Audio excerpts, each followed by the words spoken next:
पुराने चीन की एक घटना है। बहुत ही प्रसिद्ध है ये कहानी चीन में। पुराने चीन में एक व्यक्ति रहता था जो संन्यास्त हो जाना चाहता था, बस खो जाना चाहता था अपने दुनिया में। एक दिन वो अपने गुरु के पास गया। गुरु के सामने सन्यासी होने की इच्छा जताई। गुरु ने कहा कि तुम सच में सन्यासी होना चाहते हो? क्या सन्यासी वाकई बनना चाहते हो या बस सन्यासी दिखना चाहते हो? उस व्यक्ति ने कहा कि जब सन्यासी ही होने आया हूँ मैं, तो दिखने का क्या करूँगा? मैं तो सन्यासी ही होना चाहता हूँ, सन्यासी ही बनना चाहता हूँ। तो गुरु ने कहा, ठीक है, यह हमारी आखिरी मुलाकात है। अब तुम दोबारा मेरे पास मत आना। जब ज़रूरत होगी तब मैं खुद तुम्हारे पास आ जाऊँगा।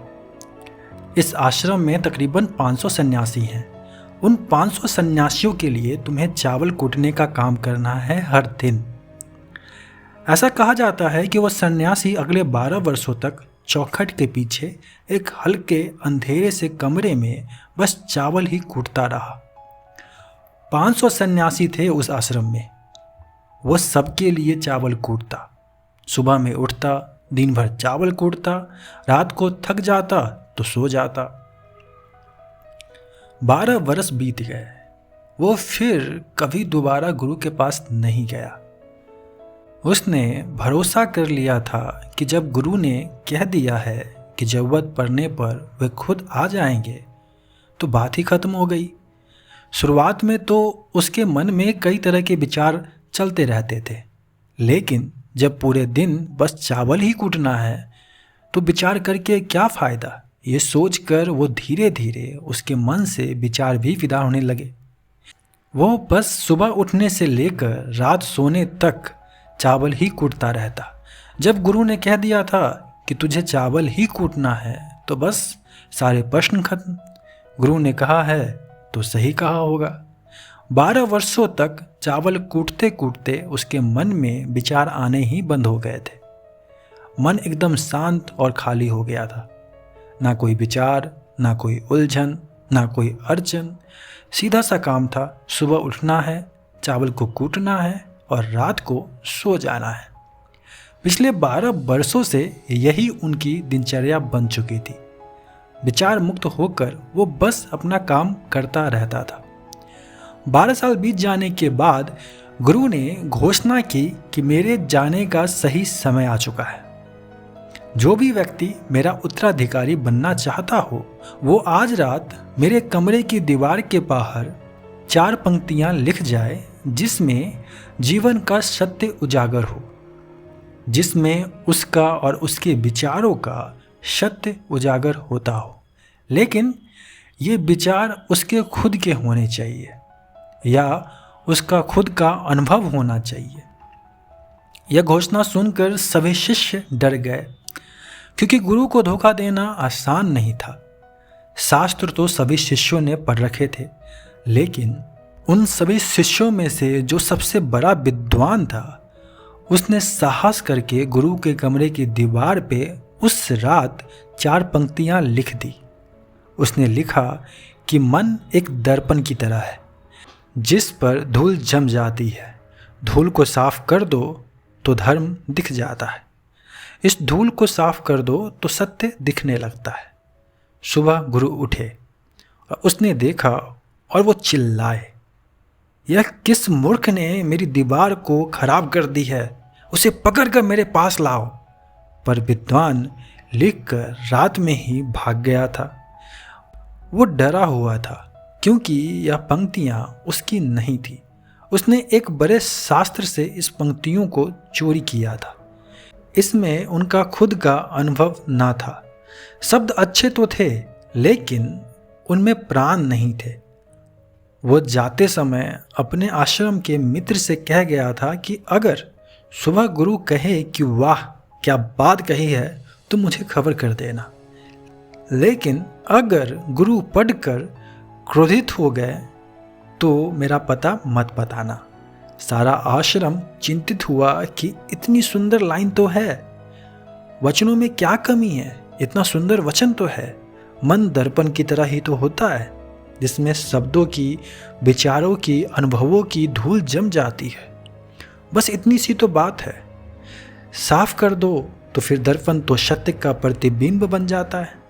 लोगों ने कहा उस सन्यासी ने बात को बिल्कुल ठीक ही लिखी है, लेकिन गुरु जरूरत से ज़्यादा ही कठोर हैं। और अब देखते हैं कि इससे ऊंची बात गुरु कहाँ से लेकर आएंगे। ऐसे ही बातें पूरे आश्रम में चल रही थी। पूरा आश्रम गर्म था, पूरा माहौल गर्म हो चुका था आश्रम का। इस एक बात को लेकर ऐसे ही 4 सन्यासी यह बात करते हुए उस चावल कूटने वाले के पास से गुजर रहे थे। तभी उसने भी उन चारों की बात सुनी। उनकी बात सुनकर हंसने लगे। उनमें से एक ने कहा, तुम क्यों हंस रहे हो, क्या बात है? उसने कहा, गुरु ठीक ही तो कह रहे हैं। किस नासमझ ने लिखा ये लाइन? यह सुन के वे चारों सन्यासी चौंके और फिर बोले, जो पिछले 12 वर्षों से चावल ही कूट रहा है और हम शस्त्र पर सर पटक पटक कर मर गए, उसके बावजूद अब तुम मुझे बताओगे कि क्या सही और क्या गलत? उनमें से एक ने कहा, क्या तू लिख सकता है इससे बेहतर कोई वचन? उसने कहा, पिछले 12 वर्षों से चावल कूटते कूटते लिखना तो मैं भूल ही गया हूँ, लेकिन बोल सकता हूँ। अगर कोई लिखने में मदद करे तो मैं बोलूँ। लेकिन एक बात याद रहे, उत्तराधिकारी बनने की मेरी कोई इच्छा नहीं है। अगर इस लिखने की वजह से मुझे उत्तराधिकारी बनना पड़ा तो मुझे माफ़ करना। मुझे लिखने का कोई शौक नहीं है। फिर उन चारों ने कहा, अरे तुम बोलो तो सही, मैं लिख दूंगा। उसने लिखवाया। कहा, लिख दो जाकर, कैसा दर्पण कैसा धूल, ना कोई दर्पण ना कोई धूल, जो इसे जान लेता है धर्म को पहचान लेता है, सत्य को जान लेता है। आधी रात को गुरु उस चावल वाले के पास आए और कहा, अब तो यहाँ से भाग जाओ, वरना ये 500 जो मेरे शिष्य हैं तुम्हें मार डालेंगे। तुम्हें मेरा उत्तराधिकारी बनना चाहिए या ना बनना चाहिए, इससे कोई फर्क नहीं पड़ता। अब तुम मेरा उत्तराधिकारी हो, मैंने तुम्हें ही अपना उत्तराधिकारी मान लिया है, लेकिन अब तुम इस आश्रम से भाग जाओ, क्योंकि ये तुम्हें जीने नहीं देंगे। ये बर्दाश्त नहीं कर पाएंगे कि एक चावल कूटने वाले को सत्य की प्राप्ति कैसे हो गई, आत्मज्ञान की समझ कैसे हो गई, और वो शास्त्रों पर सर पीटते रह गए, लेकिन उनको कुछ भी नहीं मिला। उन्हें समझ नहीं आया कि सत्य होता क्या है, आत्मज्ञान होता क्या है। इसलिए तुम यहाँ से चले जाओ। यदि उनको मालूम चल गया कि तुम्हें सत्य की प्राप्ति हो गई है, तुम्हें आत्मज्ञान का समझ हो गया है, तो वो तुम्हें मार डालेंगे। यह कहानी यहीं समाप्त होती है।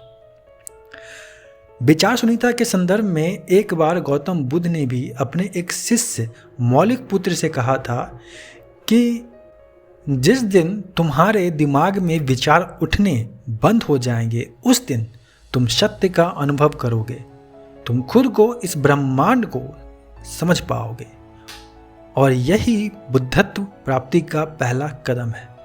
दोस्तों, अगर आप भी अपने विचार और माइंड को समझने की ओर पहला कदम बढ़ाना चाहते हैं, तो मैं आपको 3 बुक रिकमेंडेड करना चाहूँगा जिन्हें आपको ज़रूर पढ़ना चाहिए। जिसमें से पहला बुक है बुद्धाज ब्रेन, दूसरा बुक है the monk who sold his Ferrari, और तीसरा बुक है ब्रेन रूल्स। लेकिन यदि आपके पास टाइम की कमी है और आप इसको नहीं पढ़ सकते, तो आपको इसके ऑडियो बुक सुनने चाहिए, जो आपको मिल जाएंगे कोको FM ऐप पे। ठीक है, उसके जो लिंक है आपको डिस्क्रिप्शन में मिल जाएंगे और पिन कमेंट में भी, तो आप वहाँ जाके डाउनलोड कर सकते हैं और लॉगिन करके सारे बुक्स पढ़ सकते हैं। ये इंडिया का सबसे बड़ा ऑडियो बुक प्लेटफॉर्म है। मन के विचारों को शांत करने का एक और तरीका है जो बुद्ध ग्रंथों में बताया गया है, वह ये है खुद के विचारों पर ध्यान देना। अंदर क्या चल रहा है, कैसे विचार उठ रहे हैं, इसका बड़े ही सावधानी से निरीक्षण करते रहना। पर इसका मतलब ये नहीं है कि हम अपने विचारों को दबाएं, उसे रोकना शुरू कर दें। अगर आप ऐसा करेंगे तो विचारों के फैलाव की तीव्रता बढ़ जाएगी। आपको बस अपने मन को देखना है, उसे मॉनिटर करना है। मन भटकेगा, बार बार भटकेगा, लेकिन जैसे ही आपको फिर याद आए कि आप विचारों का निरीक्षण कर रहे हैं, आप तुरंत फिर से विचारों पर ध्यान देना शुरू कर दें। शुरुआत में आपको काफ़ी परेशानियां आएंगी, मन बार बार भटकेगा भी, लेकिन कुछ दिनों बाद आप देखेंगे कि अब आप काफ़ी लंबे समय तक अपने विचारों को ऑब्जर्व कर पा रहे हैं। हर तरह के अच्छे बुरे विचार मन में आ जा रहे हैं, लेकिन आप विचारों के साथ कोई छेड़खानी नहीं कर रहे। धीरे धीरे आपके मन में विचारों की उठने की तीव्रता कम होती चली जाएगी। अगर आप इस प्रक्रिया में और गहरे होते चले जाते हैं तो आप पाएंगे कि आपके मन में विचार उठने ही बंद हो गए हैं। अब आप बीते हुए कल और आने वाले भविष्य की चिंता बिल्कुल नहीं करेंगे। अब आप वर्तमान में जिएंगे और जो अभी इस समय आपके सामने है, आप केवल उसी पर ही ध्यान केंद्रित करते रहेंगे। धन्यवाद अभी तक बने रहने के लिए।